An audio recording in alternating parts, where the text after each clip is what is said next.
This is Something Rhymes with Purple. I'm Gyles Brandreth. I'm speaking to you from London, England, and in Oxford, England, is my colleague, friend, and the world's leading lexicographer, Susie Dent. How are you, Susie? Hello, I'm very well, thank you very much, Gyles. I'm really fascinated by this week's subject, actually. I'm really looking forward to it, because it's, It is an intriguing subject, and it sort of springs from the fact that I've been doing Celebrity Gogglebox with my friend, the actress Dame Maureen Lipman. And while I was doing it, she was telling me about a play that she'd filmed, which I've now seen. It's a one-woman play.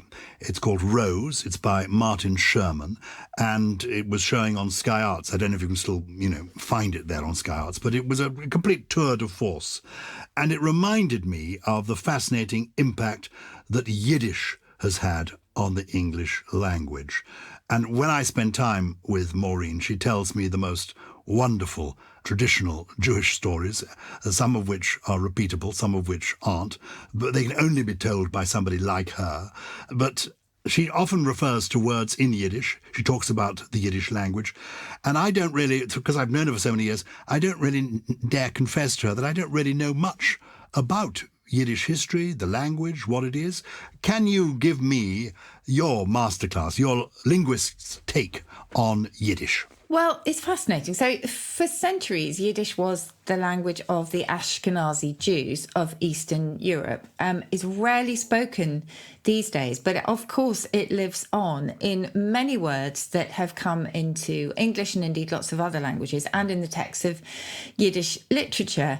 But because it's rarely spoken, Yiddish scholars are now very much trying to analyse it. It's quite complex composition, and it's had so many different influences. In some ways, it's quite like English. So it's got a largely Germanic grammar, quite a Germanic vocabulary, mixed with Hebrew and Aramaic, and then sprinkled with words from Slavic and ancient Romance languages. And as Jewish people have migrated over the centuries, it's absorbed, as I say, much like English, it's absorbed the influences and the tongues of the many, many languages that it encountered. And along with Hebrew and Aramaic, it's one of the three major, certainly literary languages of Jewish history.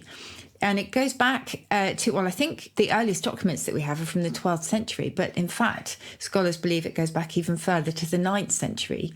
Written in the Hebrew alphabet, worth saying that. So when we talk about Yiddish these days or give our favourite Yiddish words, of course, we are what we call re-lexicalising things and also sort of, pronouncing them as they have come into English, but originally they would have been in the Hebrew alphabet. You used a word there that confused me, re-lexicalise, yeah. So we re-lexicalise all the time. What does lexicalise mean? Never mind re-lexicalise. I know, it sounds very jargonistic, doesn't it? And it probably is amongst linguists. But it simply means reshaping words. So it is reforming them quite often to suit our own purposes, whether it's our own pronunciation needs or, in some ways you could say that slang is re-lexicalising things because it's changing the meanings of existing words. So it's quite a broad umbrella in linguistic terms. But there's so much going on now, as I say, to study Yiddish, and that's why it's quite fascinating. And there's a lot, well, certainly that I don't know, even the best scholars don't know, but obviously they know a lot more than me.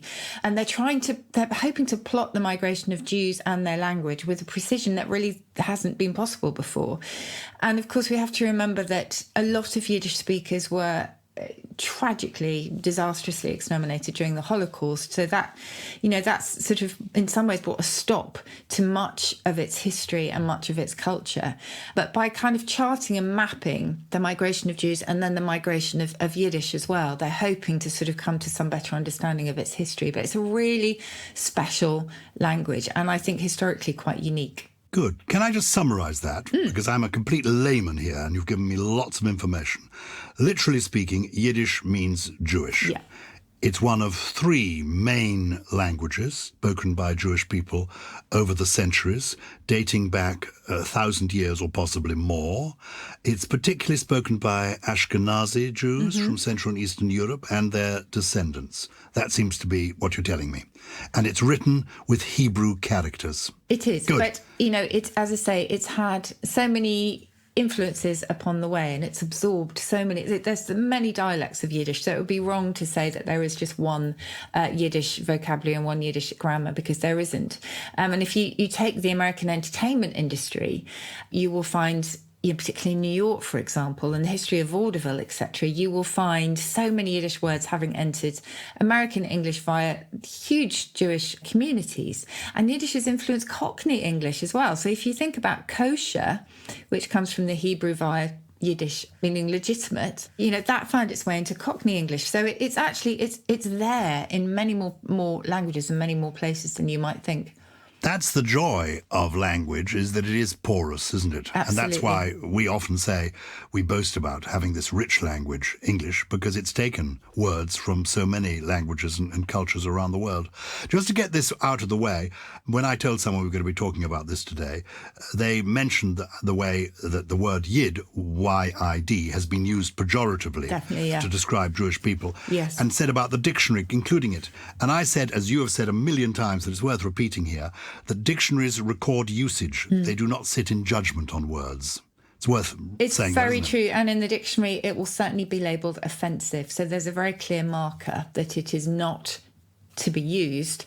But, historically, obviously, it's there. It is a record of the language as it was. I would direct people to the writings of David Baddiel. David Baddiel has written beautifully and eloquently on Jewish history and the treatment of Jewish people today. It is absolutely fantastic, his latest book about it. But he's also talked a lot about the use of that insult, that slur, which you will find in football grounds when it comes to Tottenham Hotspur, up and down the country. And he's written absolutely brilliantly about it. So I do recommend his books. Take us through some of the words that are now everyday words in broader English that have a Yiddish origin. I mean, one of the ones, speaking of comedians, chutzpah. Is a familiar one. Chutzpah is wonderful, and it's spelt slightly differently, I suppose, to how you might imagine. So it's Chutzpah,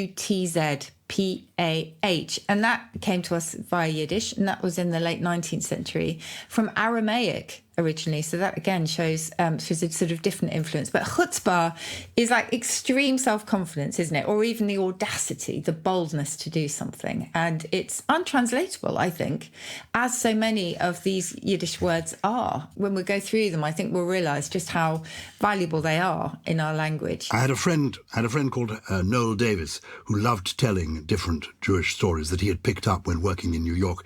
And he had one about the actor who complained that there weren't enough Jewish parts in Shakespeare, beyond Shylock in The Merchant of Venice. Where are the Jewish characters? And one of the other actors said, oh, no, of course, it's the famous one, Chutzpah, Harry Chutzpah, in the Henry plays. Yeah, I mean, that is quite interesting. When you mentioned dictionary inclusion of things, there have been quite a lot of petitions in the past, I think, to challenge quite a lot of the slurs that have been expressed through language, I suppose, against Jewish people and associated with meanness, with avarice, with greed. And so I totally understand there's a lot of sensitivity around the inclusion of these words in the dictionary. And, as you say, it is reflecting how people have considered and viewed these people in the past. So it's a historical record, very important, but also you have to tread so carefully because it's a lot of it is quite offensive.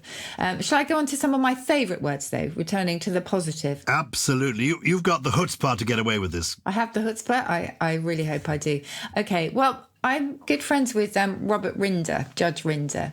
Absolutely lovely man and fascinated by Yiddish. He uses it quite a lot. And he uses Mensch quite a lot, which I just like. Mensch, thoroughly German, but it's more than just a person, which is what it means in German. Yiddish has stamped it with a whole lot of other associations of a person of integrity and honour. So if you do something from the heart, from the soul, and it's full of integrity, you are a mensch, which I absolutely love. One of my absolute favourites, actually, is kvelling. Have you heard of kvelling? Sort of. Okay. I don't really know what it means, no. I mean, it rings a distant bell. Okay, so this is something we all do, those of us who have children particularly. And again, I don't think there is an equivalent in English. So kvelling, you'll find it in the dictionary and it's defined as being happy and proud. But it's a lot more than that. It's to swell with pride over the achievement of someone you love. So it causes you to kind of gush about them and to revel in their success. And as I say, we do this particularly with our children, I think. So we will go around telling people what their child has achieved and, aren't they advanced and that kind of thing. That is kvelling. It's not as brash as boasting. It's more instinctive. And I think it's very genuine, but it is definitely kind of feeling that pride and joy in someone else's achievements, but also banging on about it. Can I tell you a sweet kvelling story then? Yes. As an aside. Okay. You know who I mean by Hayley Mills? Yes. A great child star in the 1950s and 1960s. And her first film was Tiger Bay. And she went to see Tiger Bay with her father, John Mills, who was a film actor and a star. On one side of her, this opening, she was 11 or 12 years of age. On the other side of her was Sir Laurence Olivier, a hugely famous actor. Mm-hmm. Anyway, she'd never seen herself on screen before, and she sort of giggled nervously throughout the performance, the premiere of the film, and then went home to bed. And the following morning, she was up early, and the newspapers arrived with all the reviews. And she opened the newspaper and read the reviews. And essentially they said, because she was in the film, but so was her father, that Hayley Mills, age 12, acts her father off the screen. She's the star of the film. She's brilliant. She's wonderful. Anyway, she was so ashamed of this, so embarrassed that she had inadvertently upstaged her father, that she hid the reviews under the sofa. And then when her parents came in and said, where are the newspapers? She said, I don't know, they haven't arrived. Anyway, later in the day, the cleaning lady was there and was cleaning under the sofa and discovered the newspapers. And she was so embarrassed. And her father said, these are fantastic reviews. She said, I'm so sorry. She burst into tears. Oh, Daddy, I'm so sorry. I didn't mean to. I seem to get better reviews than you. And he then said, no, when you get to my age, you'll realise, and this is the use of your word, kvelling, how proud you are to see your own child do even better than you is a wonderful thing. Yeah. So when you are much older, Hayley, you will understand when you have children how the delight one takes in the success of one's children. So you didn't need to hide these reviews. Oh, what a lovely gesture. So, yeah, I mean, what a sort of beautifully modest thing to do and sort of tiptoeing around his feelings as well. I think that's lovely. So kvelling is to swell with pride. I didn't know that word. And that's spelt how? Kvelling. And I think, this is my guess, I'm going to look it up now. I think it might be related to a German Quelle, which is a sort of welling up or gushing or swelling. And I think it might come from there. But because Quellen in German pronounced kvelling, as Kvell became, is, yes, indeed, it does come from there. And we couldn't pronounce it. So we decided Kvell would be a little bit more self-explanatory, which I agree with. So, yes, so we've got kvelling, which I love. We have maven, which I love as well, because my good friend Rachel, who works on Countdown, has called her daughter Maven. And it means an expert, which is gorgeous. An expert or somebody who knows. But we have to mention insults because no language does an insult better than Yiddish, I think. A lot of them are penis related. So you schmuck, from the German schmuck, for a jerk, essentially, a foolish person. You've got a schnook for a fool who is easily duped. You've got a schlub, and a schlub or a schlubber is somebody who just schlubs around. I mean, it's just, the sound says it all. You just kind of loaf around. You're unkempt and lazy and you don't look after yourself. Is a schmuck also a slang word for a penis, would you say? Yes, there's lots of, I mean, even in English. So it's like saying someone's a dick. Yes. He's a schmuck. A prick, yeah, yes. Very good. It's yes. exactly the same. Yes. Fine. Yes, there's sort of many penis-related insults in our language and in Yiddish, and I suspect in many others as well. And, of course, this applies particularly to me. A klutz. I am the biggest klutz in that I'm very clumsy. I fall over myself. And it comes from the German for a wooden block, as if you're tripping over a block all the time and falling flat on your face, which is absolutely what I do. And some of them started out quite innocently. So to schmooze, and I think you schmooze brilliantly, if I may say so, to schmooze is to converse informally, but to do it in a way that is very artful and quite persuasive. And that came from German, but ultimately from Hebrew for a news or a rumour, and then to the kind of exchanging of rumours or gossip and talking or chatting. And originally it was just an informal and warm chat, but to schmooze has since taken on, I think, suggestion of trying to gain something. I'm not saying that's what you do, Gyles. So it kind of took a slight turn, but it's always, I think, a slightly affectionate type of insult that Yiddish delivers. Well, some people think I'm more schmaltzy than schmoozy. Oh, schmaltzy's, yeah, that's straight from German. So schmaltz in German, if you go into a supermarket, means dripping or lard. So if something is schmaltzy, it's really kind of greasy, a bit unctuous and just a bit over-sentimental. Ah, very good.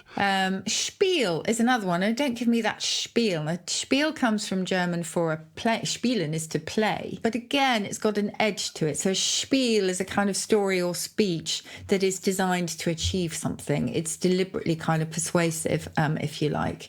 Lots of sh words in Yiddish. Schlepp is another great one. To schlep something around is to drag it around. And again, that's straight from German, schleppen, to drag. So many of them have this fantastic sound. Schlock means cheap. We've mentioned spiel and schmooze and schmaltz. That sh sound is exquisitely Yiddish. And as I say, I think it sort of packs a punch merely through its sound, which is absolutely brilliant.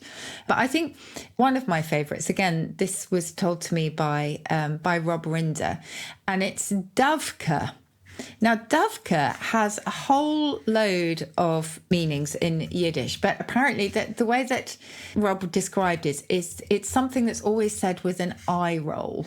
It's kind of used with a slightly amused or ironic feeling of, wouldn't you know it, or of all things, or... He said it's got so many different meanings, it's almost impossible to define it in a dictionary. But it's used to be contrary, I suppose. And whereas my mum used to call me Contrary Mary all the time because I would always do the opposite of what she wanted, I think in Yiddish that would be expressed as being Dovka.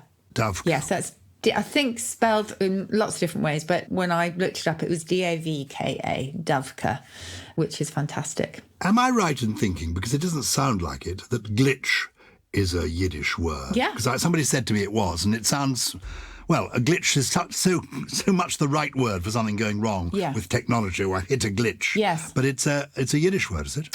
Well, so today a glitch is a kind of a hitch or a snag, but actually originally it was something a bit more urgent than that, and it was used in the US by engineers to mean a sudden surge of electrical current and not one that you particularly want. And then astronauts took it over and began to use it for any kind of malfunction of equipment. And there's a possibility it comes from the Yiddish glitch, meaning a slippery place. In other words, you slip up because you're on uncertain territory and unsafe ground. So possibly, I think it's not proven that it comes from Yiddish, but it does sound very Yiddish, doesn't it? I think it, again, is quite onomatopoeic, really, as so many of these are. Gyles, I have to tell you about some of the words from Yiddish that I think we should use more because, there are so many, but some of them are absolutely exquisite. And above all, as I've said, we have no clear equivalent in English. And, people always say, oh, German will have a word for that. Well, quite often Yiddish will have a word for it. Can I interrupt you there to ask you something about political correctness here? Yeah. Because I've got books of Jewish jokes on my shelves, given to me by people like Maureen Lipman, and I thought, I could tell some of these today. And then my wife said to me, I don't think so, Gyles. You can't tell them as well as the greats, great Jewish comedians like Jackie Mason. And also, she said, I'm not sure it's appropriate for you to be telling Jewish jokes, given you're not Jewish. Is there an element of cultural appropriation in taking words from another language because you think they're amusing and interesting and using them? I ask that as a question. I mean, it's a very subjective answer, this, because everyone will have their own viewpoint. But I think I'm with Michelle on this one, I have to say, because, there are so many words that have been used against people in the past that have now been reclaimed by those communities. And it's absolutely fine for those communities to use them. But for outsiders, it's not so fine because of the history, because of that legacy of using them offensively and as derogatory slurs, even if that is not your intention at the moment. And in the same way as I think you would be on on dodgy territory telling a Welshman, Irishman and Englishman joke because, you know, there's bound to be a punchline that is some kind of insult, I think I would leave it to those who, you know, it is kind of used against in a sort of self-effacing, self-deprecating way. I think I would be careful. So I would endorse what you're just saying. So now I'm asking you're saying there are words from Yiddish that we should use more. Yes. Are we, by taking words from another culture, is that cultural appropriation? Words that are already with us, like glitch, I can see no problem with at all. Well, but if you're saying, well, there's a lovely word, futzing, which I just adore, it does, when you can tell me what it does in a moment, is it then appropriate for you, in inverted commas, to be using the word futzing if you're not Jewish? No, because I don't think it's poking fun at anybody, unlike the sort of jokes. And I think it has been absorbed into the language. It's not kind of referencing any particular trait. The jokes that I wasn't planning to tell, but the jokes in the Jewish joke book are not anti-Jewish jokes, quite the reverse. Absolutely the reverse. I think what my wife was saying to me is, Gyles, given you are not Jewish, it's not appropriate for you to tell a joke that is a traditionally Jewish joke. Yeah, I see what you mean. It's interesting. I think I shouldn't tell a Jewish joke because I can't tell it very well. But if I could tell it brilliantly, then I would think it would be acceptable. Just as I think if I could play the part of Shylock brilliantly, I should be able to play the part of Shylock in The Merchant of Venice, even though I'm not Jewish. It's a fascinating question. It's an interesting area, isn't it? I mean, there's no necessarily black or white answer. Yeah, I think the answer is... No. Well, let me tell you about my first word, because I think then you'll understand why I'm saying I think we should use it more often, because I think it expresses something that we would all like to feel. And it also reflects beautifully on the Jewish language and Jewish culture and Yiddish. And that's Firgun. So Firgun. It's sometimes pronounced Firgun as well. It's unselfish pride. So it's kind of joy in someone else's happiness. And if you remember, I often talk about the word confelicity in English, which is exactly that, pleasure in someone else's happiness. And Firgun was coined as recently as the 1970s, and it's become a really sort of popular concept because it is that unselfish delight in someone else's success. Might go back to the German vergönnen, meaning to grant, but it's all about generosity of spirit. And each year on the 17th of July, there is International Firgun Day, and it promotes that idea of tipping your hat to other people without any agenda, so totally unbegrudging joy in their success. And I just think that's beautiful, and yet another word that I think we could usefully add to our vocabulary. And you mentioned futzing. Perfect. To futz about is what I speak for myself. I tend to do this for the first half hour of each day. I just futz, which is basically just messing or pottering and not doing what you should be doing. So it's delaying the inevitable start to the day by just basically mucking about. Who's been in correspondence with us this week? Well, we used the word doofer for the first TV remote control we had in our house, says Kenny from Glasgow. I thought it was a word we'd made up ourselves, but I now know that other people have used it too. Do you know the origin? Now, we've talked about remote controls and the huge lexicon that's grown up around them before, I think, Gyles, because there's bimmer, blapper, blooper dooper, dibber, flipper dropper, plinker podger, pringer. One person told me they call it a reesmog. Twanger, twidger, wanger. Well, I think wanger can mean something different, but you get the drift. There are absolutely loads. And quite why this word attracts so many possibilities is a bit of a mystery. But doofer, we think, goes back to the idea of that'll do for now. That'll do for now. It's a kind of thingamy-job. It's a gadget. It's a widget. That'll do for now. A doofer. How intriguing. Yeah, it's good, isn't it? And we also had an email from Martin Wilkie. Have you got that one there? Yes. Can you tell me why men with the surname Clark usually have the nickname Nobby? Well, do they? I've looked into this before. Yes. So people call Clark with an A, Clark with an E, Clark with an A and an E at the end. They have historically been given the nickname Nobby Clark. And some say it's because Clarks in London used to wear what were called nobby hats, which was a type of bowler hat.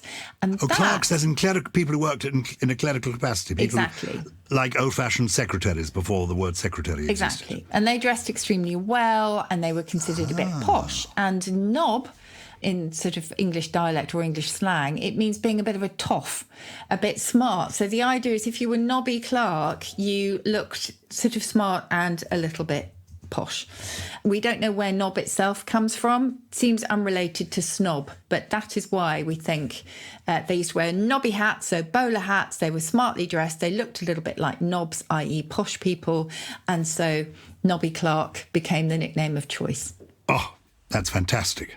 Now, look, we've run out of time, and there's so many things I wanted to share with you and indeed with our Purple listeners, because Purple listeners may not realise that I'm in London when we record these, and Susie isn't at her home in Oxford. But today on the Zoom that I'm looking at her on, there clearly is a kind of filter. What she says is a filter, because I said to her how beautiful she was looking, and indeed she is, and she said there was a filter. And that reminded me about my extraordinary lunch that I went to the other day for the Oldie magazine, honouring the oldies of the year. These are people who still have snap in their celery, though they are of riper years. And it was an amazing lunch. I sat next to Delia Smith. You remember Delia Smith, she's in the great dictionary cook? doing a Delia.